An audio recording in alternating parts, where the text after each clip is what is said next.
दो लालन ब्याह लड़ाओ रे। विचित्र है कृष्णचंद्र, बढ़ते बढ़ते जाते हैं, फिर पूर्ण होते हैं, फिर घटते घटते इतने घट जाते हैं कि लगता है सुनने ही हो गए, पर फिर बढ़ना शुरू करते हैं। ये विचित्रता, ये अमृत कला मात्र श्री कृष्णचंद्र में ही दिखाई देती है। जैसे चंद्रमा बढ़ते बढ़ते पूर्णिमा को पूर्ण हो जाता है, पर फिर घटता है और घटता ही चला जाता है, अमावस्या को शून्य ही हो जाता है। महर्षि सांडिल्य समझाते हैं, कृष्णचंद्र बढ़ते जाते हैं, आगे आगे और आगे, मथुरा फिर द्वारिका स्वर्ण का साम्राज्य खड़ा कर देते हैं, पर फिर घटते हैं, सब कुछ त्यागते हैं, त्यागते चलते हैं, अपने आप को शून्य में ले आते हैं। अर्जुन के सारथी बनते हैं, राजसूय यज्ञ में झूठे पत्तल तक उठाते हैं, शिशुपाल की गाली खाते हैं, वो भी भरी सभा में, गंधारी का श्राप भी सहर्ष स्वीकार करते हैं, पर फिर उठते हैं। हाँ, ऐसा लगता है कि अमावस्या को देखते हुए कि चंद्रमा अब गया, अब नहीं उठ पाएगा, पर वो फिर धीरे धीरे उगता है। ऐसे विचित्र है श्री कृष्णचंद्र, और ऐसे को अपने पल्लू से बांध कर चलती है श्री राधा रानी। ये किसी के बंधन में नहीं बंधने वाले, बस श्री राधा ही इन्हें बांधती है और बांध सकती है। हर स्थान पर ये श्याम सुंदर भ्रमर है, भौरे के समान है, जो हर कली में बैठता है, पर यही वृंदावन में ही ये मीन बन जाते हैं, मछली की तरह एक निष्ठ हो जाते हैं। ये मात्र यहाँ ही अपनी श्री राधा रानी के ही होते हैं। श्री राधा इन्हें आंखें दिखाती है तो ये पर ब्रह्म थर थर कांप उठता है। श्याम सुंदर के चरणों को कौन नहीं चाहता। ब्रह्मा, इंद्र, रुद्र, समस्त देव, किन्नर, गंधर्व, पर और सब मिल जाए उन्हें, पर इनके चरण बड़े दुरूह हैं उनके लिए। और देखो, यहाँ इन प्रेम विथिन में श्री राधा रानी के चरणों को अपनी गोद में रखकर दबाते हैं। प्रेम की महिमा इससे ज्यादा और क्या होगी। महर्षि सांडिल्य ने वज्रनाभ को कहा, और अब उस दिव्य ब्याह का वर्णन करने बैठ गए। ऋतुएं बदल गई। अब तक वर्षा ऋतु थी, पर एकाएक वृंदावन में ऋतु ने बरसात से छलांग लगाई बसंत पर। वज्रनाभ ने संदेह प्रकट किया, ये कैसे संभव है। क्यों, मैंने कहा ना वज्रनाभ कि इस ब्याह का आयोजन स्वयं अस्तित्व ने किया है, और प्रकृति इसी की तो है। जो ब्रह्म और अल्लादिनी चाहेगी, बस प्रकृति वही प्रकट करेगी। अरे नहीं वज्रनाभ, ब्रह्म और अल्लादिनी की बात छोड़ो, सखियां भी जो संकल्प कर ले, प्रकृति को वही प्रकट करना पड़ता है। बसंत छा गया है, वृंदावन में हजारों नौकाएं प्रकट हो गई। यमुना में उन नौकाओं का आकार हंस जैसा था। प्रत्येक नौका में अष्ट सखियां बैठी थी, वो बड़ी सुंदर थी। सब ने पीले रंग के लहंगा पहने हुए थे, पीली ही चुनर ओढ़ी थी। उनकी चोटी ऐसी लग रही थी जैसे नागिन हो। उनके मुखमंडल में प्रसन्नता और उत्साह था। उनके देह से कमल की गंध प्रकट हो रही थी। वो उतरी, और एक आश्चर्य, सांवरी जो सखियां थी, उन सब ने श्याम सुंदर को पकड़ा और ले गई नौका में। और जो गौर वर्णी थी, उन्होंने श्याम जू को पकड़ा।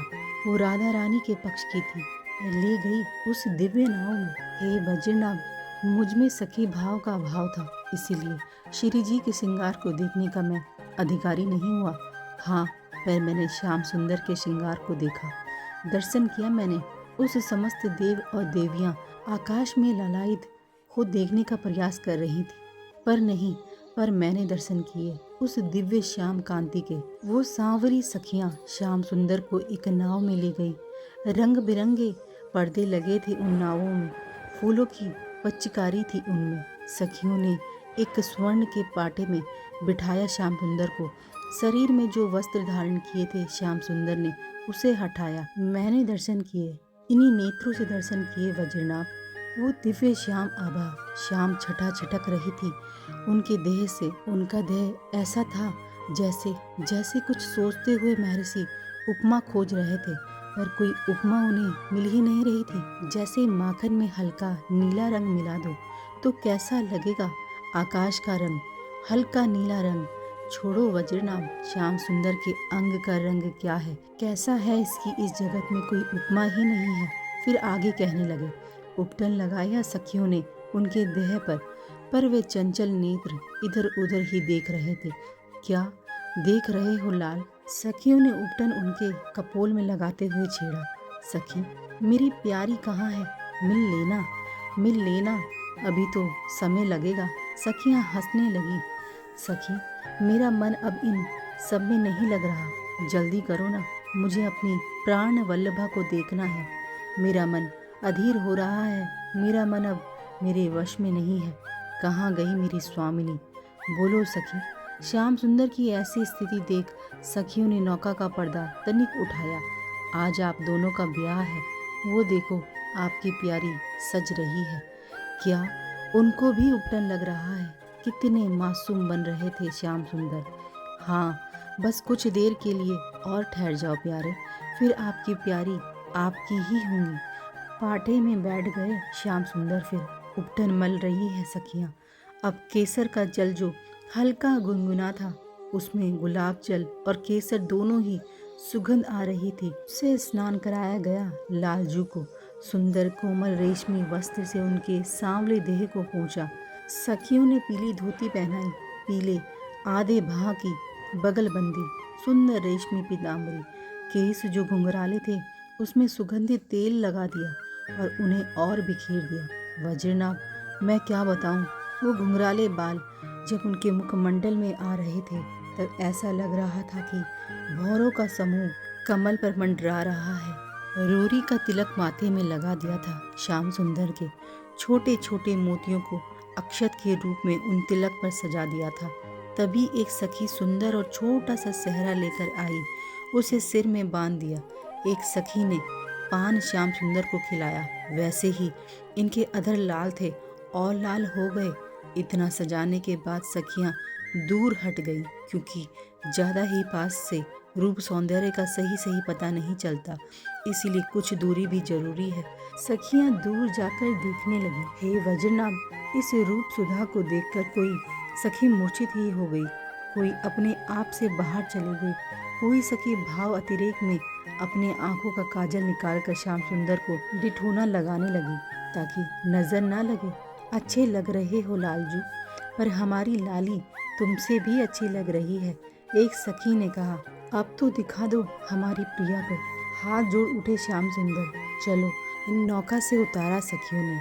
चारों ओर कमल के पराग उड़ने लगे थे। यमुना की बालुका उड़ रही थी, पर उस बालुका के रूप में कपूर को ही मानो पीस कर प्रकृति ने फैला रखा था। यमुना में फूलों के पावड़े बिछाए थे, उनमें ही अपने चरणों को रखते हुए श्याम सुंदर आगे बढ़े। उधर गौरवर्णी श्री राधिका रानी नील वसन धारण की हुई, माथे पर चंद्रिका, गले में मोतियों का हार, मुखमंडल ऐसा लग रहा है जैसे सोने को तपाया गया हो और दिव्य आभा उसमें से निकल रही हो। उनके चरणों में नुपुर है। जब वो दुल्हन के रूप में धीरे धीरे चल रही थी, तब उसकी ध्वनि संपूर्ण ब्रह्मांड में फैल रही है। आकाश से देवों ने और देवियों ने पुष्प बरसाने शुरू कर दिए हैं, पर उन सब पुण्य जीवी देवताओं को मात्र आभा ही दिख रही है। हे वज्रनाभ, उन्हें दर्शन नहीं हो रहे, क्योंकि ये दर्शन और ऐसे महामहोत्सव पुण्य से प्राप्त नहीं होते। ये तो सब होते हैं जब अलादीनी की कृपा हम पर हो। तभी श्याम सुंदर दौड़े और उधर से श्री राधा जू दौड़ी और ऐसे मिले दोनों जैसे बादल और विद्युत का मिलन हो। सखियों ने गायन और नृत्य शुरू कर दिया था और कुछ सखियां जय जयकार कर रही थी। सुंदर मंडप तैयार है, फूलों का मंडप है, कुंज लताओं के बीच वह मंडप सजा है। एक सखी गई और 2 रतन चौकी ले आई। इन दोनों दूल्हा दुल्हन को बैठाना जो है, पर तभी आज आप दोनों का ब्याह होगा, आज ही मुहूर्त है। सहसा आकाश में आलोक हुआ था और हंस में बैठकर विधाता ब्रह्मा उतरे थे वृंदावन की भूमि में। सखियां हंसी। अच्छा, हमें तो पता ही नहीं था, पर आप 4 मुख वाले कौन हैं? हे हरि प्रिय की सखियों, मेरा प्रणाम स्वीकार करो। मैं ब्रह्मा हूँ, आदि सृष्टा ब्रह्मा। पर यहाँ तुम्हारा क्या काम है? सखियों ने पूछा। मैं ही इस ब्याह का पुरोहित हूँ, इस सौभाग्य से मुझे वंचित न करो। मैंने हजारों कल्पों से इस समय की प्रतीक्षा की है और मुझे श्याम सुंदर ने वर भी दिया था कि मैं ही इस ब्याह को संपन्न कराऊंगा।